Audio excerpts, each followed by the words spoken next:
It's finally time that we get rid of Bootstrap in our website. I'm not saying that because I don't like Bootstrap. Bootstrap is amazing. It allowed me to get my website going very fast at the beginning. Now that I'm trying to decrease my bundle size, Bootstrap needs to go. And I need to, well, pick up stuff that I need from Bootstrap and then place it in my own CSS rather than just importing the whole Bootstrap CSS file. Also, the navbar relies on a huge Bootstrap JavaScript file. I only need the navbar toggle button, which is used in the mobile version of this website, and I think I can do the same thing on my own without using Bootstrap.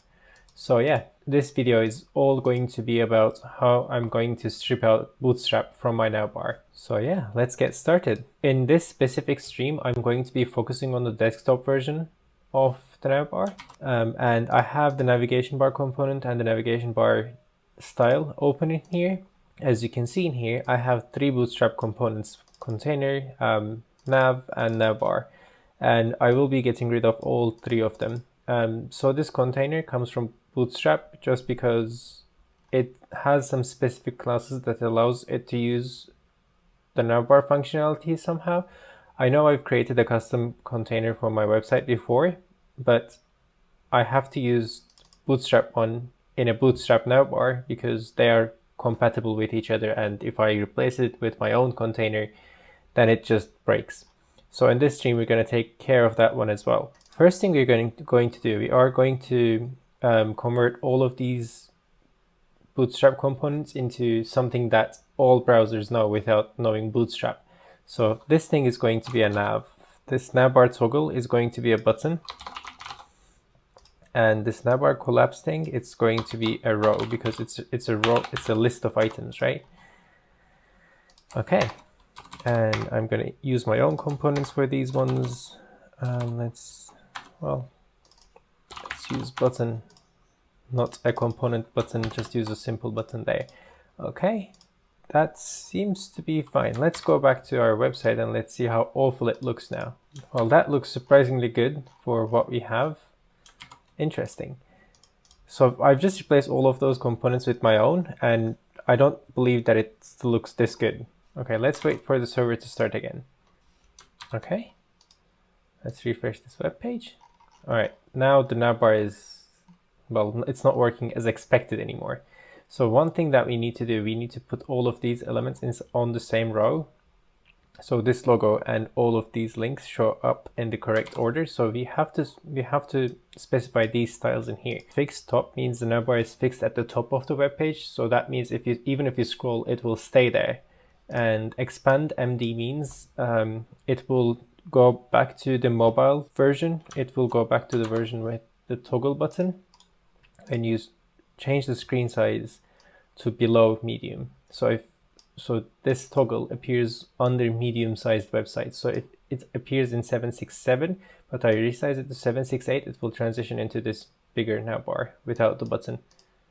Okay, that specifies this one. So we are going to get rid of these two, but I'm going to get rid of fixed top first, and I'm going to put that in custom navbar style in here. Okay, in here I'm going to say position fixed, and yep.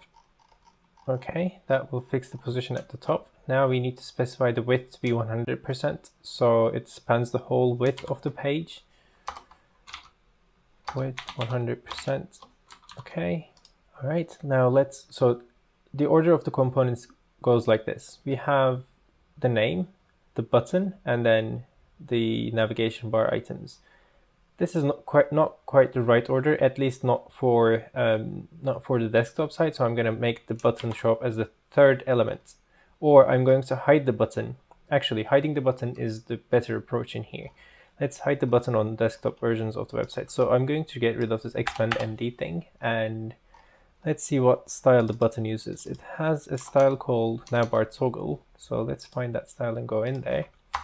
And I'm going to use the width picker that I've wrote before. If the screen size is greater than medium, then we're going to hide this button. Okay, now the button should be gone. All right, the button's gone now. Oh, yeah, another problem is we need to set the Z index for this component, otherwise some components are going to overlap with it. So let's fix that very quickly. Custom navbar, Z index. I don't know, let's set something ridiculous in here so it goes on top of everything. Yep, as you can see, it's on top of everything now. The picture goes behind the navbar. Okay, cool. Now let's get these things and the logo or my initials in here on the same line. So these elements need to go up here. Okay, how do we do that? So we have the navbar item in here. Well, we need to assign some class names to this container. So let's do that. Navbar container. So let's name this class navbar container, and let's put that class name in here. We're going to add that to our style sheet in here now. So let's say navbar container in here. Okay, and we're going to say display flex. Okay.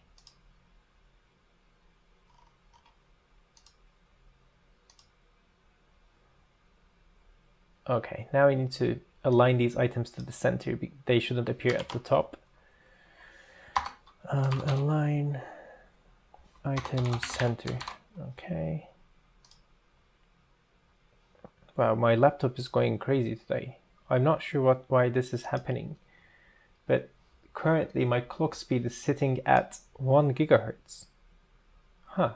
Anyway, let's finish this stream with a slow laptop, and I can worry about it later. So these things need to go on to the other side now. So I'm going to say justify content space between. So now that should push all of these things to the right. Okay, so that looks good on a desktop.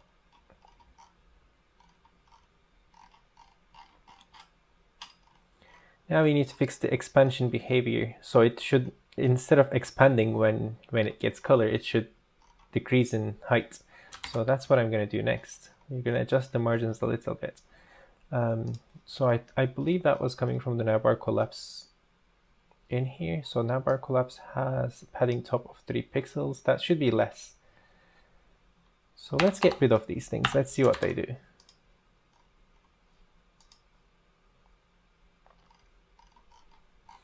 Okay. Navbar expand.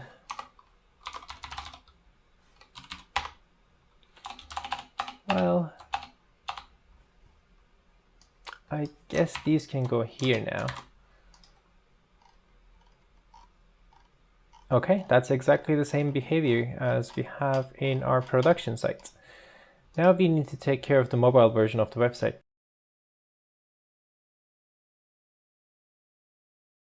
In this one, we are going to be focusing on the mobile version of the navigation bar. The desktop version looks absolutely fine, but when you switch to, let's say, an iPhone 6, well, it kind of looks like this. And what I want to achieve is the same behavior that I get when I'm using Bootstrap.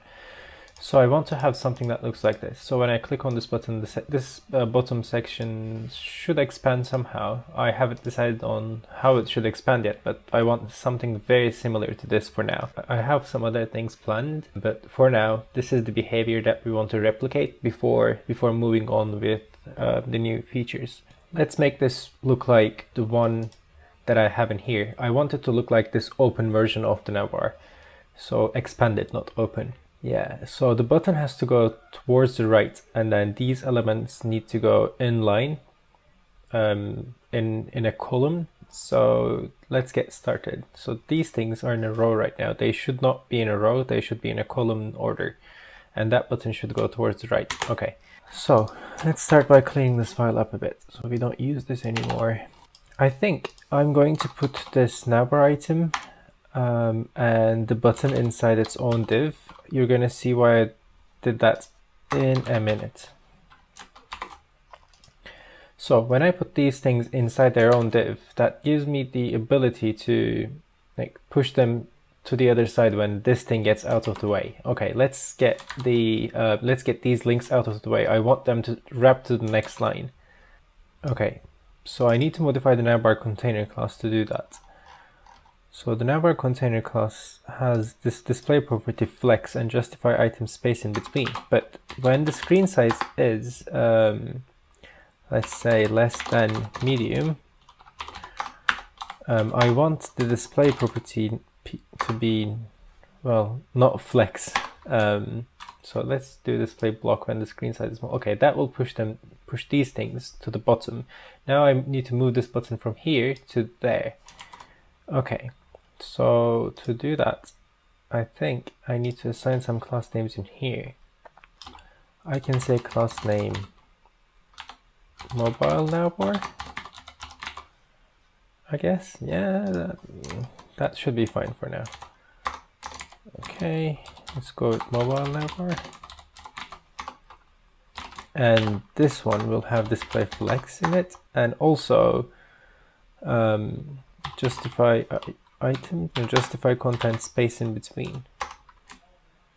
Okay, now I need to use this new class name. Let's put this there, and okay, seems to be fine. Hopefully this button should appear right there. Okay, that is promising again. Now let's fix these items. These items should be in a column order rather than being in the same row. So projects should appear here, skills should appear there, and okay, so let's see what these things are. What's this thing, by the way? Oh, okay. Okay, first I need to get rid of this thing.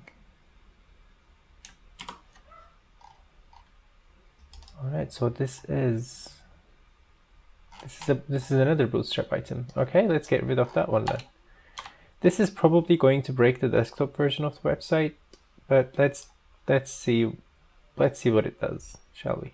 Okay, so let's see the damage on. Yep, that aligns them to the left, but let's see the damage on the desktop version. Okay, nothing broke. Well, that's nice, right? Yeah. Yeah, this is fine. Okay, let's go back to the phone again. Oops. So first, second, so now these have to go in a column order. I think we need to modify this row a little bit. So let's use a div instead of a row in here, and let's give it a new class name. Navbar links. Oops. Navbar links in here, and we need to copy that class name to here so we can use it. Okay, so you can see navbar links in here, and then let's say display flex, and they should work exactly the same way in mobile now. The desktop. So the desktop site should not be affected at all. Yep, that's fine. And the mobile site should be behaving the same way as well. Now, if the screen size is less than medium though, we're gonna say display block, and they should go to the next line. Okay, that is very promising again. Good. Now we need to find a way to show and hide these items based on if this button is when this button is clicked. That part is probably going to be the most complicated part in this work. So before we do that, let's try to fix this button layout. Okay, I guess I need to assign some width and height to this button so it looks fine. Yeah. Okay, class name navbar toggle. So let's go with 45 and 35. Okay, now let's center this in its own div. So this mobile navbar class needs to align item center. That should push the button down. Yep, okay, that looks centered. Now let's give it some rounded corners. Border radius 10 pixels. Is that too much? That's probably too much. Yeah, that's too much. Okay, let's go with like 3 pixels maybe. Yeah, that looks fine, right? Okay, nice.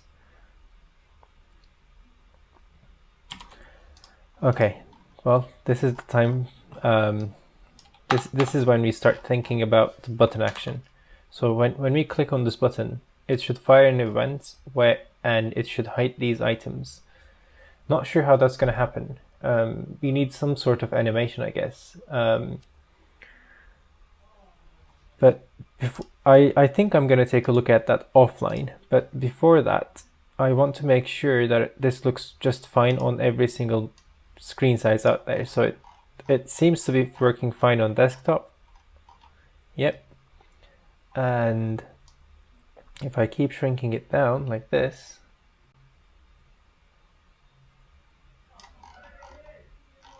okay, it still behaves very similar to our previous version. And actually, it looks it is behaving exactly the same way. So let me show you the production website. No, this is not the production version. Okay. See, it's behaving exactly the same. The only difference is this button, the text inside this button, the image inside the button seems to be smaller, but we can take care of that. Okay, well, I'm going to do some offline investigation and I will be back